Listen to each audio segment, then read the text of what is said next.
The aged apostle sighed as he picked up his quill and stared at the piece of parchment in front of him, and slowly his hand wrote out the words, "The Elder." It was his typical way of addressing himself at this time in his life, but on this day the words caused him to pause. The Elder. How much time had passed? It seemed like just yesterday he was the youngest member in a band of 12 who toured the countryside with Jesus, and the memories brought such a smile to his face. All the wonders they had witnessed, the teachings they had received, the ministry they had done, the lives they had seen forever changed by the man they called the Messiah. His life had certainly changed. He had been a simple fisherman when he first heard of Christ. He and his brother James would cast their nets on the Sea of Galilee, but they left it all behind when Jesus called them to follow him. He chuckled as he remembered the nickname that Jesus had given them, Sons of Thunder. Well, looking back, it was a good fit. After all, the two brothers had once asked their Lord to rain down thunder on an unhospitable Samaritan town.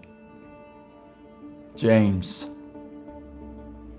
He still remembered the sinking feeling in his stomach when he learned his brother had been put to death at the hands of King Herod.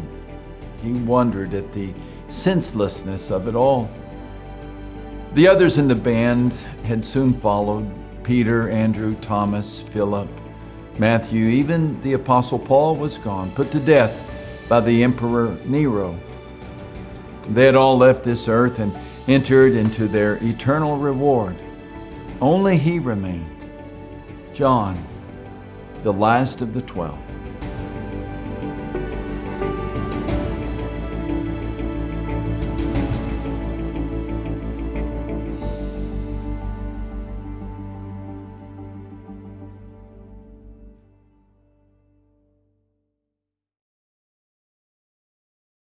Perhaps you can relate to this feeling of being alone, this dark sense of isolation and powerlessness, this belief that you're all on your own with no backup, no support in your time of need. Well, if you can relate to that feeling, I can tell you you're not alone. I don't mean you're not alone in knowing the feeling. I mean you're literally not alone. Actually, John would tell you the same. Just picture the aged apostle. He's now pastoring a ragtag collection of Christ's followers in Ephesus. His hair is silver, his hands are wrinkled, but his eyes are filled with hope. Yes, many of his friends are gone, but that has not stopped him from sharing the gospel. And John still loves to tell about those days when he traveled with Christ. The miracles that John relates run the gamut from a wedding oversight to a violent execution, from empty bellies to empty dreams, from abandoned hopes to buried friends. The stories fill us with wonder, but as we listen to them, we need to be careful to see them as John intended, not as entries in a history book, but as samples from God's playbook. John wrote down these miracles not to impress us, but to urge us to believe in the presence of Christ. As he stated, these stories are written that you may believe that Jesus is the Christ, the Son of God, and that by believing you may have life in his name. When we believe in Jesus, we have life, abundant, robust, and resilient life. We find strength beyond our strength. We accomplish tasks beyond our capacity. We see solutions beyond our wisdom. And we are never, ever alone. For as Jesus has promised, I'm with you always, to the end of the age. These words meant everything to John. I imagine he carried them with him throughout his days as he saw his friends and co-workers departing this world one by one. It's a message he and his congregation needed to hear frequently. You are never alone. And don't we need to know the same? When life gets dark and stormy, when we're facing an onslaught of challenges, we need to know that God is with us in those big crises of life. But beyond this, we need to trust that He's with us in the small things of life. Which brings us to the first miracle that John relates. The setting was a wedding in Cana, located 4 miles northeast of Jesus' hometown of Nazareth. John states, on the third day, a wedding took place at Cana in Galilee. Boy, the people in first century Palestine sure knew how to throw a party. None of this wedding and reception in one evening. John tells us that Jesus and his band arrived on the third day. Weddings lasted as long as 7 days, and the food and the wine were expected to last just as long. So we can understand the stress in Mary's voice when she came to Jesus and said, "They have no more wine." Now, you got to admit, as far as miracles go, this is setting the bar pretty low. Yes, in that culture, it would have caused extreme embarrassment for the host to run short of wine. The memory of the happy couple would be marred by the event. The host family would carry a stigma of shame. The families invited to the wedding would be angry, to say the least, at this lack of concern for them as guests. In that day, hospitality was reciprocated. If you threw a party and went to great expense for your guests, they expected you to do the same. Yet, this was far from a life and death struggle. Of all the needs of the people on the planet, bone-dry wine vats at a wedding don't even tip the scale. So why would John start things off with a sign that seems so ordinary? It's a good question. Perhaps even one that John's listeners asked. I can picture him smiling as he recounted Mary's words, "They have no more wine." I think this is actually the point, the ordinariness of it all. You know, Paul wrote, "Be anxious for nothing, but in everything by prayer and supplication, with thanksgiving, let your requests be made known to God." In everything, not just the big things, let your requests be made known to God. You know, Mary certainly modeled this. She didn't worry that the size of her request was too small to be answered. She simply connected the problem with the provider. The result was miraculous provision and restoration of what had been lost. But before that restoration took place, there is an interesting moment that deserves some attention. John tells us Jesus said to her, "Woman, what does your concern have to do with me? My hour has not yet come." Now, while scholars debate exactly how Jesus' response should be interpreted, the closest translation seems to be, "Mother, your concern and mine are not the same." No antagonism needed, but also not the reaction that Mary wanted. Apparently, Jesus carried an appointment book. He had a specific time in mind when he planned to reveal his power to the world, and this day in Cana was not that moment. He had gone to the wedding simply to attend a wedding. His to-do list for that day did not contain the entry, "Turn water into wine." Hence, Mary's request was met with hesitation. Now, maybe you've experienced the same. Perhaps you, like Mary, have explained your shortage to Jesus. "Lord, I don't have enough money. I don't have enough time. My tank is on empty. The doctor says it's bad news. It's been 20 years and I'm still single." Whatever the need, you've pleaded your case, but you didn't receive the response you wanted. And maybe you feel as if you didn't receive a response at all.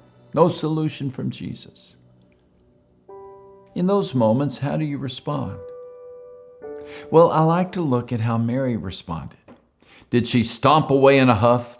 Did she declare that Jesus no longer loved her? Did she say, "All these years of doing your laundry and cooking your meals, and this is the thanks I get"? Well, she could have. She could have reacted in any of these ways and more. But she simply turned to the servants and said, "Do whatever he tells you." Translation, he's in charge, I'm not. He runs the world, I don't. He sees the future, I can't. I trust him. Whatever he says to you, do it. Mary made it clear that Jesus was the king of the wedding. 30 years of living with Jesus had taught her that he knew what he was doing. She had faith in him. She trusted that while he might not do exactly what she asked, he would always do exactly what was right.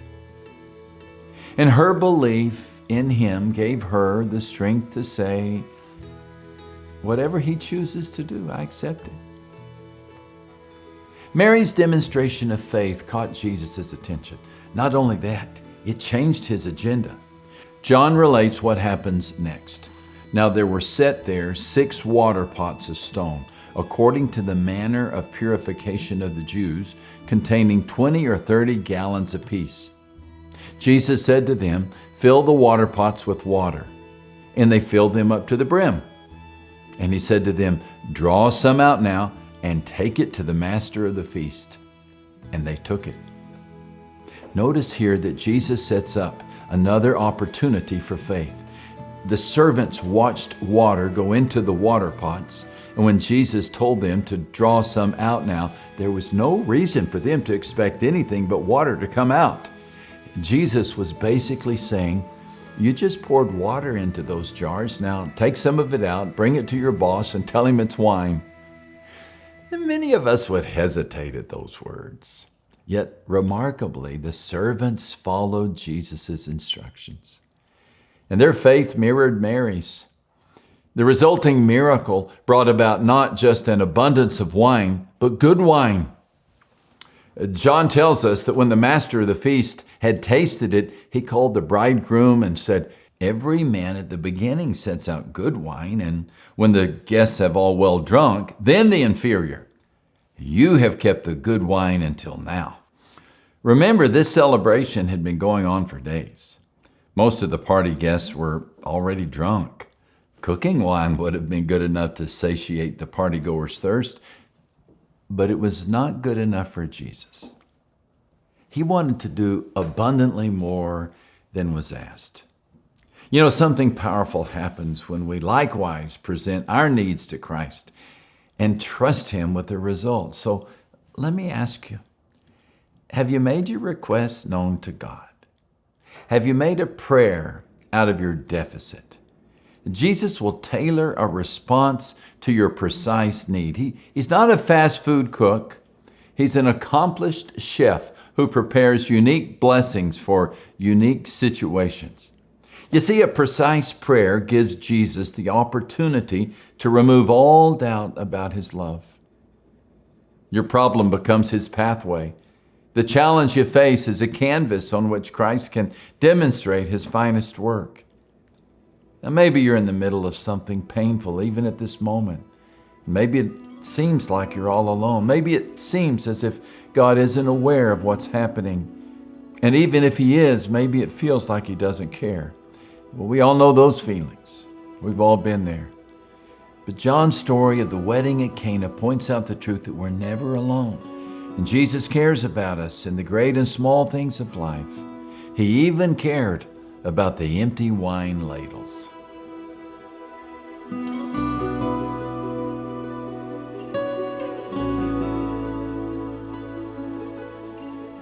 Picture John revealing the last line of this story. What Jesus did here in Cana of Galilee was the first of the signs through which he revealed his glory, and his disciples believed in him. The disciples saw the miracle and believed. A lifetime of service shows us that John was certainly counted among them. Even all these years later, the memory of the miraculous events he experienced with Jesus filled his thoughts and echoed through every word he spoke. Today, whatever you're facing, believe that Jesus is there with you. Know that he cares about every aspect of your life. Make your requests specific and trust Jesus to do not what you want, but to do what is best. And before you know it, you'll be raising a toast in honor of the one who hears even your ordinary requests and responds with extraordinary provision.